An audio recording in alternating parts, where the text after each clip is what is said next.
ಆಪ್ಕಿ ಅದಾಲತ್ನಲ್ಲಿ ಗಾಯಕ ಅನೂಪ್ ಜಲೋಟಾ ಮೇಲಿರುವ ಆರೋಪವೆಂದರೆ ಇವರು ಇನ್ಕಮ್ಗೋಸ್ಕರ ಕಾಂಪ್ರಮೈಸ್ ಆಗಿದ್ದಾರೆ ಎಂಬುದು. ಅನೂಪ್ ಅವರೇ, ಇದಕ್ಕೂ ಮೊದಲು ನೀವು ಬಿಗ್ ಬಾಸ್ಗೆ ಹೋಗೋದಕ್ಕಿಂತ ಮುಂಚೆ ನಿಮ್ಮನ್ನ ಭಜನೆಯ ಸಾಮ್ರಾಟ್ ಅಂತ ಕರಿತಾ ಇದ್ರು. ಈಗ ಭಜನೆಯ ಬಿಗ್ ಬಾಸ್ ಅಂತ ಕರೀತಾರೆ. ನೋಡಿ, ಮಾರ್ಕೆಟ್ ಅಂತೂ ದೊಡ್ಡದಾಯ್ತು. ಏನ್ ಬೇಕಾದ್ರೂ ಅನ್ಕೊಳ್ಳಿ, ಸಾಮ್ರಾಟ್ ಅಂತಾದ್ರೂ ಅನ್ನಿ, ಬಿಗ್ ಬಾಸ್ ಆದ್ರೂ ಅನ್ನಿ, ಎರಡೂ ಒಂದೇ. ನೀವು ಮುಂಬೈಗೆ ಬಂದಿದ್ದು ಗಜಲ್ ಹಾಡುಗಾರ ಆಗೋದಕ್ಕೆ. ಇಲ್ಲ, ನಾನು ಆಕ್ಚುಲಿ ಚಿಕ್ಕ ವಯಸ್ಸಿಂದ ಕ್ಲಾಸಿಕಲ್ಲೇ ಹಾಡ್ತಾ ಬಂದವನು. ನಾನು ನನ್ನ ಅಪ್ಪಾಜಿಯಿಂದ ಕ್ಲಾಸಿಕಲ್ ಕಲಿತೆ. ಬಾಸ್ಕಂಡೆ ಸಂಗೀತ ಮಹಾವಿದ್ಯಾಲಯದಿಂದ ಲಕ್ನೋದಲ್ಲಿ ಕ್ಲಾಸಿಕಲ್ ಕಲ್ತ್ಕೊಂಡೆ. ಆದರೆ ಆಗಿದ್ದೇನು ಅಂದರೆ, ಮೊದಲನೇದಾಗಿ ನಾನು ಒಂದು ಗಜಲ್ ಆಲ್ಬಮ್ ಮಾಡಿದ್ದೆ. ಅದರಲ್ಲಿ ಈ ಚಾಂದ್ ಅಂಗಡಾಯಿಯ ಲೇ ರಹಾ ಹೇ ಇವೆಲ್ಲ ಗಜಲ್ಗಳಿದ್ವು. ಅದು ತುಂಬ ಪಾಪ್ಯುಲರ್ ಆಯಿತು. ಆಮೇಲೆ ಇದಕ್ಕಿದ್ದ ಹಾಗೆ ನನ್ನದೊಂದು ಭಜನೆ ಆಲ್ಬಮ್ ಬಂತು. ನಾವದನ್ನು ಪ್ಲ್ಯಾನ್ ಮಾಡಿರಲಿಲ್ಲ. ಅದು ಅಲ್ಲಿ ಹರೇ ಕೃಷ್ಣ ಮಂದಿರದಲ್ಲಿ ನಾವೊಂದು ಪ್ರೋಗ್ರಾಮ್ ಮಾಡ್ತಿದ್ವಿ. ಮತ್ತೆ ಅಲ್ಲಿನ ಜನಗಳು ಅದನ್ನ ಕಂಪೈಲ್ ಮಾಡಿ ಆ ಆಲ್ಬಮ್ ಸ್ಯಾಲಿಟ್ಯೂಡಿಂದ ಹೊರಗಡೆ ತಂದ್ರು. ಅಂದ್ರೆ ನಾವಲ್ಲಿ ಕಾನ್ಸರ್ಟ್ ಮಾಡ್ತಾ ಇದ್ವಲ್ಲ, ಅದರಲ್ಲಿ ಒಂದು ಹವಾ ಹುಟ್ಕೊಳ್ತು ನೋಡಿ. ಐಸಿ ಲಗಿ ಲಗಾನ್, ರಂಗ್ದೇ ಚುನಾರಿಯಾ, ಮಯ್ಯಾ ಮೋರಿ, ಅದರಲ್ಲಿ ಎಂತೆಂಥ ಭಜನೆಗಳಿತ್ತು ಅಂದ್ರೆ, ಮತ್ತೆ ಅದರಿಂದ ನನಗೆ ಎಷ್ಟೊಂದು ಹೆಸರು ಬಂತು ಅಂದ್ರೆ, ಜನ ಇವನು ಗಜಲ್ ಕೂಡ ಹಾಡ್ತಾನೆ ಅನ್ನೋದನ್ನೇ ಮರ್ತೋಗ್ಬಿಟ್ರು. ನಾನೆಲ್ಲೋ ಒಂದ್ ಕಡೆ ಓದಿದ್ದೆ, ನೀವು ಕಿಶೋರ್ ಕುಮಾರ್ ಅವರ ಶೋಗಳಿಗೆ ತುಂಬಾ ಹೋಗ್ತಿದ್ರಿ. ಜೂನಿಯರ್ ಕಿಶೋರ್ ಕುಮಾರ್ ಅಂತ ಕರೀತಾ ಇದ್ರು. ಹಾ, ಲಕ್ನೋದಲ್ಲಿ ಹಿಂದೆ ನಮ್ಮ ಕಾಲೇಜ್ ಡೇಸಲ್ಲಿ ಕಿಶೋರ್ ಸಾಬ್ ಹಾಡುಗಳನ್ನ ಹಾಡ್ತಿದ್ವಿ. ನನಗೆ ಇವತ್ತು ಅವರು ಅಂದ್ರೆ ತುಂಬಾ ಇಷ್ಟ. ನಾನು ಯಾವಾಗ್ಲೂ ಇವತ್ತು ನನ್ನ ಪ್ರೋಗ್ರಾಮ್ ಕೂಡ ಕಿಶೋರ್ ರಾಮ್ಜಿ ಅವ್ರ ಹಾಡು ಹಾಡ್ಕೊಂಡೆ. ಆದ್ರೆ ನಾನು ಅವ್ರ ಶೋಸ್ನಲ್ಲಿ ಹಾಡ್ತಾ ಇರಲಿಲ್ಲ. ಬದಲಾಗಿ ಆ ಫೋಟೋ ಏನ್ ನೋಡಿದ್ರಿ ನೀವು, ಅದು ನಾನು ಮ್ಯೂಸಿಕಲ್ಲಿ ಕಿಶೋರ್ ಕುಮಾರ್ ಅವ್ರ ಕೈಯಲ್ಲಿ ಒಂದು ಹಾಡು ಹಾಡಿಸಿದ್ದೆ ಒಂದು ಫಿಲ್ಮಲ್ಲಿ. ಸೊ ಅದು ಅದ್ರ ಚಿತ್ರ. ನಾನು ಯಾವತ್ತೂ ಅವ್ರ ಶೋನಲ್ಲಿ ಹಾಡಾಡಿಲ್ಲ. ನೋಡಿ, ಸಾಕಷ್ಟು ಜನ ನಿಮ್ಮನ್ನ ಈ ಪ್ರಶ್ನೆ ಕೇಳಿ ಅಂತ ಹೇಳ್ತಾರೆ. ಒಂದ್ ಕಡೆ ನೀವು ಭಜನೆಯ ಗಾಯಕ, ಮತ್ತೆ ಭಕ್ತಿ ಬಗ್ಗೆ ಮಾತಾಡ್ತೀರಿ, ಮತ್ತೊಂದ್ ಕಡೆ ಹಾಡ್ತೀರಿ ಜಾಮ್ ಚಲ್ನೆ ಲಗೆ. ಹಾ, ನೋಡಿ, ಅದೇನು ಅಂದ್ರೆ, ನಾನು ಮೊದಲು ಹೇಳಿದ್ದೆ, ನೀವು ನನ್ನನ್ನ ಸಾಧು ಸಂತ ಅಂತ ಅನ್ಕೋಬೇಡಿ. ನಾನು ಭಜನೆ ಹಾಡ್ತೀನಿ, ಆಗ ಭಜನೆ ಅನ್ಸುತ್ತೆ. ನಾನು ಗಜಲ್ ಹಾಡ್ದಾಗ ಅದು ಗಜಲ್ ಅನ್ಸುತ್ತೆ.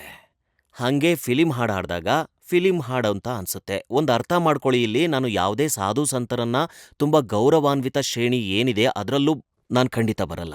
ನನ್ನನ್ನ ಕಲಾವಿದ ಆಗಿ ಇಷ್ಟಪಡಿ, ಕಲಾವಿದ ಆಗಿ ಗುರುತಿಸಿ, ಇಷ್ಟ ಆದ್ರೆ ಇಷ್ಟಪಡಿ, ಒಂದ್ ವೇಳೆ ಇಷ್ಟ ಆಗ್ಲಿಲ್ಲ ಅಂದ್ರೆ ಇಷ್ಟಪಡಬೇಡಿ ಅಷ್ಟೇ. ಭೋಜ್ಪುರಿ ಹಾಡನ್ನು ಹಾಡಿದ್ದೀರಾ? ಹಾ, ಗೌರಿಯಾ ನಾಮಾರೆ ನಜರಿಯಾ. ಈಗ ಮತ್ತೆ ಕೇಳಿಸ್ಲಾ?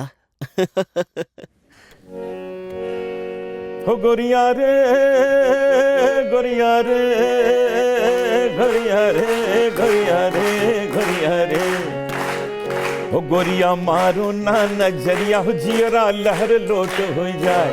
गोरिया मारो ना नजरिया हो जियरा लहर लोट हो जाए. जियरा लहर लोट हो जाए, जियरा लहर लोट हो जाए. गोरिया मारो ना नजरिया हो जियरा लहर लोट हो जाए. ಹಂಗಂತ ಈಗ ಪಟ್ನಾಗ್ ಹೋಗೋ, ಅಲ್ಲೇ ಹೋಗಿರು ಅಂತ ಹೇಳ್ಬೇಡಿ. ಆದ್ರೆ ನೋಡಿ, ಒಂದು ವಿಚಾರವನ್ನ ನೀವು ಗಮನದಲ್ಲಿ ಇಟ್ಕೊಳ್ಳೋದಿಲ್ಲ, ಜನ ನಿಮ್ ಬಗ್ಗೆ ಏನ್ ಅನ್ಕೊಳ್ತಾರೆ ಅಂತ. ಒಂದು ಶೋಗೆ ನೀವು ಹೋಗಿದ್ರಿ, ಅಲ್ಲಿ ಹಾಡ್ ಹಾಡ್ತೀರಿ, ಜುಮ್ಮಾ ಚುಮ್ಮಾ ದೇದೆ. ಹಾ, ಅದು ಹಾಡ್ತೀನಿ. ನಾನಂತೂ ಆ ಬೇಬಿ ಡಾಲ್ ಹಾಡು ಹಾಡ್ತೀನಿ, ಅದು ಹಾಡ್ತೀನಿ. ಈಗ ಪ್ರಶ್ನೆ ಏನು ಅಂದ್ರೆ, ಹಾ, ಕೇಳಿಸ್ತೀನಿ. ಈ ಇಮೇಜ್ ಏನಿದೆ, ಇಮೇಜ್ ಹುಟ್ಟೋದು ನನ್ನ ಹಾಡುಗಳಿಂದ, ಈ ಥರ ವಿಷಯಗಳಿಂದ ಅಲ್ಲ. ಒಂದ್ ವೇಳೆ ನಿಮ್ಗೆ ಈ ಗೋರಿಯಾ ಮಾರೋನ ನಜಾರಿಯಾ ಇಷ್ಟ ಆಗಿದ್ರೆ, ಆಗ ನಾನು ಭೋಜ್ಪುರಿ ಸಿಂಗರ್ ಆಗ್ಬಿಡ್ತೀನಾ? ಇಲ್ವಲ್ಲ, ನಾನೊಬ್ಬ ವರ್ಸಟೈಲ್ ಸಿಂಗರ್. ನಾನು ಇದನ್ನೂ ಹಾಡಬಲ್ಲೆ. ಜುಮಾ ಚುಮಾ ಕೇಳಿ. झुमा झुमा दे दे झुमा झुमा दे दे झुमा.